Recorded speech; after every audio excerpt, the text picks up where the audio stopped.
1991 में भारत ने आर्थिक सुधार किए और देश की अर्थव्यवस्था हमेशा के लिए बदल गई। लेकिन क्या आप जानते हैं कि विशेषज्ञ अब एक नए आर्थिक बदलाव की बात कर रहे हैं, जिसे रिफॉर्म 3.0 यानी सुधार 3.0 कहा जा रहा है। कल्पना कीजिए कि अगर बिजली, सड़क, इंटरनेट की तरह आर्टिफिशियल इंटेलिजेंस भी हर विद्यार्थी, हर वैज्ञानिक और हर स्टार्टअप के लिए एक सार्वजनिक सुविधा बन जाए, तो क्या भारत दुनिया की सबसे बड़ी ज्ञान अर्थव्यवस्था बन सकता है? क्या एआई केवल चैट जीपीटी या रोबोट तक सीमित है, या यह आने वाले वर्षों में भारत की जीडीपी को 8% से ऊपर ले जाने वाला सबसे बड़ा इंजन बन सकता है? The best way to predict the future is to create it. आज की इस वीडियो में हम समझेंगे रिफॉर्म 3.0 क्या है, एआई को राष्ट्रीय बुनियादी ढांचा क्यों कहा जा रहा है, और भारत के सामने अवसर और चुनौतियां क्या है, और यूपीएससी के लिए यह विषय इतना महत्वपूर्ण क्यों है। हर युग की एक क्रांति होती है। औद्योगिक क्रांति ने मशीनें दी, डिजिटल क्रांति ने इंटरनेट दिया, और अब संज्ञात्मक क्रांति यानी कॉग्निटिव रिवॉल्यूशन दुनिया की दिशा तय करने जा रही है। रिफॉर्म 3.0 का मूल विचार है एआई को केवल एक सॉफ्टवेयर नहीं बल्कि राष्ट्रीय बुनियादी ढांचा माना जाए। जैसे सड़कें विकास का आधार होती है, वैसे ही भविष्य में कंप्यूटिंग पावर आर्थिक विकास की नई सड़क बनने वाली है। लेकिन आखिर रिफॉर्म 3.0 है क्या, उससे पहले हम सिलेबस देखते हैं। भारतीय अर्थव्यवस्था, बुनियादी ढांचा, विज्ञान और प्रौद्योगिकी, पेपर थ्योरी, ठीक है। और स्रोत हमारा है द हिंदू। विषय वस्तु है एआई वाणिज्य उपकरण के बजाय रणनीतिक राष्ट्रीय बुनियादी ढांचे के रूप में स्थापित करने का एक रोडमैप। और केंद्रीय विजन है कि 1991 से ऐतिहासिक आर्थिक उदारीकरण की तर्ज पर डिजिटल संप्रभुता और दीर्घकालिक आर्थिक विस्तार, ठीक है। अगर एआई केवल कुछ बड़ी कंपनियों तक सीमित रह जाए तो क्या पूरा देश विकसित हो पाएगा? रिफॉर्म 3.0 कहता है कि एआई को बिजली, इंटरनेट और शिक्षा की तरफ पब्लिक इंफ्रास्ट्रक्चर बनाया जाना चाहिए। कमर्शियल सॉफ्टवेयर के रूप में नहीं बल्कि राष्ट्रीय प्रमुख बुनियादी ढांचे के रूप में देखता है। और ऐतिहासिक तुलना अगर हम देखते हैं तो 91 में आर्थिक उदारीकरण ने भारत की दिशा बदल दी, वैसे ही यह ढांचा मूलभूत बड़े भाषा मॉडल ओपन सोर्स बनाकर पुरानी कंप्यूटिंग सीमाओं को पार करने का प्रयास करता है। एकेडमिक सशक्तिकरण, एम्पावरमेंट की बात अगर हम करते हैं तो देश के शीर्ष अनुसंधान संस्थानों को मुफ्त प्रोसेसिंग टोकन प्रदान करना ताकि नवाचार जमीन पर बढ़ाया जा सके।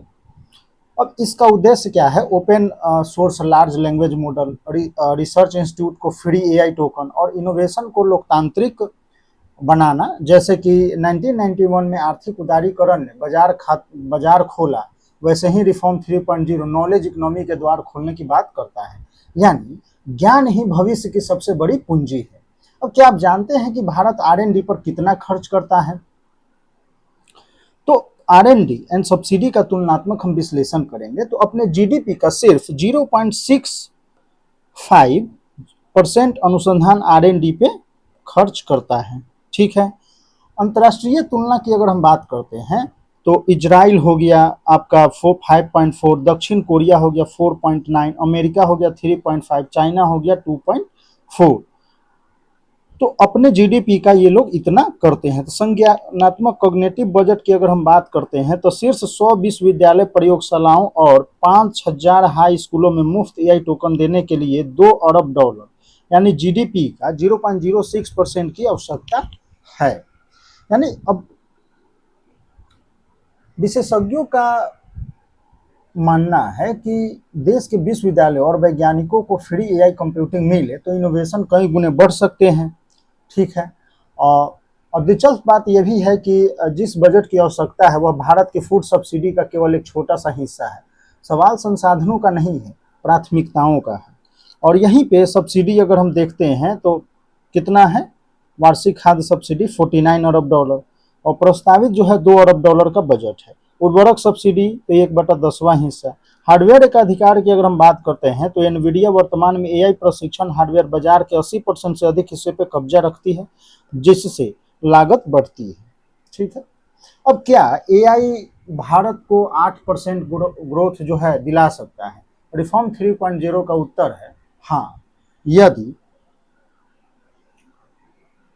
सही नीति अपनाई जाए तो एआई उत्पादकता बढ़ाएगा, इनोवेशन को तेज करेगा, रिसर्च को सस्ता कर सकता है, करोड़ों युवाओं को नॉलेज वर्कफोर्स में बदल सकता है। भारत के पास 1 पॉइंट देखा जाए तो 1.4 140 करोड़ लोगों का विशाल डिजिटल बाजार है। यदि इसका सही उपयोग किया जाए तो भारत केवल एआई का उपभोक्ता नहीं बल्कि एआई का वैश्विक निर्माता भी बन सकता है। तो वही है कि 8% जो है अधिक जीडीपी, तो कॉग्निटिव पावर मल्टीप्लायर के रूप में दीर्घकालिक आर्थिक विस्तार हो सकता है। और देखिए, पारंपरिक सब्सिडी से एक छोटे हिस्से को मुफ्त एआई टोकन पुनर्वितरण कर युवाओं में उच्च तकनीकी वर्कफोर्स में बदला जा सकता है। मार्केट स्केल लिवरेज की अगर बात करें तो 1.4 उपभोक्ताओं, तो देखिए उसमें जो है सौदेबाजी करना, भूमिगत बिजली, वैश्विक और हाइपर स्केलर्स और विशाल क्लाउड क्षमता हासिल करना। पूर्ण एआई डेटा की अगर हम बात करते हैं तो घरेलू धरती पर पूरी तरह से open source model LLM deep seek को होस्ट करके विदेशी एपीआई बंद करने के जोखिम को समाप्त करता है। तो the future belongs to those who prepare for it today. ठीक है, नेक्स्ट कि क्या भारत इस एआई क्रांति के लिए तैयार है? काफी हद तक हाँ। अब देखिए, अब हम फाउंडेशनल और डिजिटल यूटिलिटी की बात हम करते हैं तो भारत जो है सॉवरेन आइडेंटिटी फाउंडेशन, तो बायोमेट्रिक पहचान आधार के माध्यम से 1.38 अरब नागरिकों का हमारे पास सफल नामांकन है। पब्लिक डिजिटल पब्लिक इंफ्रास्ट्रक्चर बन चुका है पहले से, जैसे आधार ने 1.3 समथिंग है। यूपीआई में उसी तरीके से अगर हम बात करते हैं तो 250 अरब लेन देन निर्बाध रूप से जो है संसाधित होते हैं। तो बुनियादी ढांचे के दम पे यानी स्थानीय जो हमारा और डिजिटल आइडेंटिटी है ये भी है, और रियल टाइम डिजिटल ट्रांजेक्शन है जो वैश्विक में उदाहरण बन चुका है। यानी देखा जाए तो, और इसका मूल्य जो है 3.4 ट्रिलियन डॉलर है जो वैश्विक वास्तविक रियल टाइम के भुगतान की मात्रा का 50% हिस्सा है। तो देखिए, यानी एआई रेवोल्यूशन की मजबूत नींव जो है पहले से तैयार हो चुकी है। तो एआई की असली ताकत केवल कंप्यूटर नहीं बल्कि डेटा होता है। भारत में मोबाइल इंटरनेट और दुनिया के सबसे सस्ते नेटवर्क में से एक है। यही डिजिटल एक्सप्लोजन एआई के लिए सबसे बड़ा ईंधन बन चुका है। अब जब जन डेटा क्रांति, स्वदेशी बड़े जो भाषा मॉडल्स है, तो देखिए सस्ता सुलभ डेटा हमारे यहाँ है, यानी 3 GB प्रति जीबी से घटकर 0.10 डॉलर प्रति जीबी हो गई है। मुफ्त एआई टोकन संरचनात्मक आधार तैयार करना, स्थानीयकृत कंप्यूटिंग आर्किटेक्चर। तो सर्वम जो जैसे भारत का लार्ज लैंग्वेज मॉडल यह साबित कर रहे हैं कि भारतीय भाषा स्वदेशी कंप्यूटिंग प्रणाली की सफल तैनाती, यानी भारतीय भाषाओं में विश्वविद्यालय एआई विकसित किया है। यानी भविष्य का जो एआई होगा केवल अंग्रेजी नहीं बल्कि भारतीय भाषाओं में भी सोच सकेगा। तो वही है कि क्षेत्रीय भाषाएं संप्रभुता की बात हम करते हैं तो विदेशी निर्भरता के बिना क्षेत्रीय भारतीय भाषा उपयोग करके भारतीय धरती आधुनिक एआई प्रशिक्षित और पुरस्कृत किया जा सकता है। वहीं अगर हम चैलेंजेस की बात करते हैं तो देखिए, लेकिन हर क्रांति अपने साथ एक नई चुनौतियां भी लेकर आती है। सबसे बड़ी चुनौती है महंगे जो है जीपीयू चिप।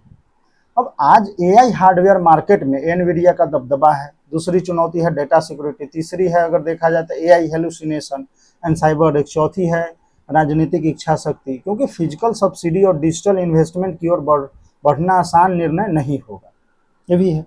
तो देखिए, वही है कि जीपीयू यानी विदेशी सिलिकॉन की उच्च पूंजी लागत है, तो एकाधिकारवादी इसमें है, मोनोपोली है, तो कीमतें जो है देशव्यापी मंच पर आर्थिक रूप से अव्यवहार बनाती है। जटिल तकनीकी वैश्विक वाणिज्य बढ़ता है। तो देखिए, टेक दिग्गज के साथ साझेदारी करते समय भू राजनीतिक दबाव, सख्त डेटा निवास और डेटा रेसिडेंसी नियमों का प्रबंधन करना, बड़े पैमाने पर उत्पादन कठोर मांग, यानी टियर 2 टियर 3 शहर में एलएलएम की मेजबानी, 99.99 सिस्टम अपटाइम, 200 ms में कम विलंबता लेटेंसी बनाए। सुरक्षा और बजट संतुलन की बात अगर हम करते हैं तो प्रॉम्प्ट इंजेक्शन एल्गोरिदम हेलुसिनेशन जैसे डिजिटल खतरे हैं। भौतिक क्षेत्र में जैसे उर्वरक, डिजिटल क्षेत्रों की ओर सब्सिडी मोड़ने के लिए अपार राजनीतिक इच्छा शक्ति की आवश्यकता है। और वहीं पे अगर मतलब आप ये बोल सकते हैं कि great opportunities are often accompanied by the great responsibility. तो अगर पूरे देश केवल एक कंपनी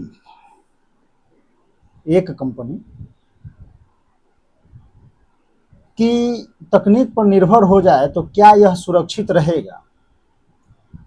यही कारण है रिफॉर्म 3.0 हार्डवेयर डाइवर्सिफिकेशन की बात करता है। प्रस्तावित मॉडल अगर देखा जाए तो 40-30 का विभाजन है रणनीतिक हार्डवेयर। तो 40% जो हमारा क्या है AWS, ट्रेनियम, AMD लागत प्रभावी जो है सामान्य का, 30% जो है गूगल TPUs अकादमिक और शोध जो है हेतु, एंड 30% एनवीडिया जो पारंपरिक AI प्रशिक्षण। तो अकेले एनवीडिया के एकाधिकार को तोड़ने और निर्भरता जोखिम को कम करने के लिए अनुकूलित कंप्यूटिंग आर्किटेक्चर की आवश्यकता है। राष्ट्रीय AI टोकन की अगर हम बात करते हैं तो प्रमुख प्रौद्योगिकी प्रदाताओं के साथ साझेदारी में बहु विक्रेता संप्रभु कंप्यूटिंग मैट्रिक्स बनाने के लिए औपचारिक 24 महीने की नीतिगत जो है रूपरेखा लागू की जाएगी। यानी इससे क्या होगा, यानी डाइवर्सिफिकेशन से कॉस्ट भी कम होगा, स्ट्रेटेजिक डिपेंडेंसी भी बढ़ेगी। तो इसे कहते हैं डिजिटल सॉवरेनिटी। अब सबसे महत्वपूर्ण सवाल है कि आगे क्या किया जाए, कि विशेषज्ञ सुझाव देते हैं कि टॉप IITs, IISCs और जो आपका रिसर्च लैब है, स्टार्टअप्स हैं, इनको फ्री टोकन दिए जाए और भारतीय भाषाओं के लिए AI विकसित किया जाए।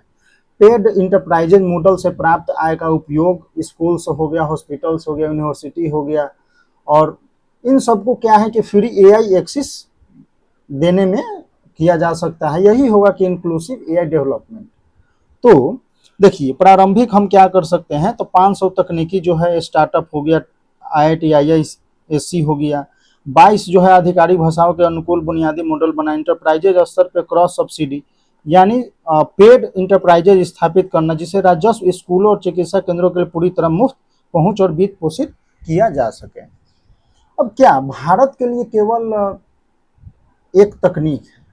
क्या AI भारत के लिए केवल एक तकनीक है? नहीं, यह आने वाले समय की राष्ट्रीय शक्ति, नेशनल पावर है। जैसे 20वीं सदी में तेल, बिजली रणनीतिक संसाधन थे, वैसे ही 21वीं सदी में कंप्यूटिंग पावर नई रणनीतिक संपत्ति बनने जा रही है। यदि Bharat digital infrastructure, open source AI, research investment और डाटा सॉवरेनिटी पर समान रूप से कार्य करे तो 8% से अधिक की सतत आर्थिक वृद्धि केवल सपना नहीं बल्कि वास्तविकता बन सकती है।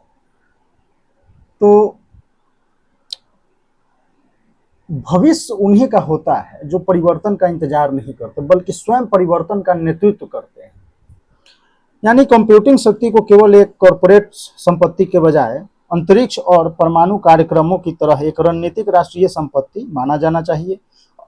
अपने जो 140 करोड़ उपयोगकर्ताओं का बाजार 40:30 के कंप्यूटिंग ग्रिड के सुनिश्चित उपयोग से भारत में विदेशी एकाधिकार को तोड़कर संज्ञानात्मक जो है हमें क्रांति अपने आर्थिक संप्रभुता का एक अस्थायी स्तंभ बना सकता है।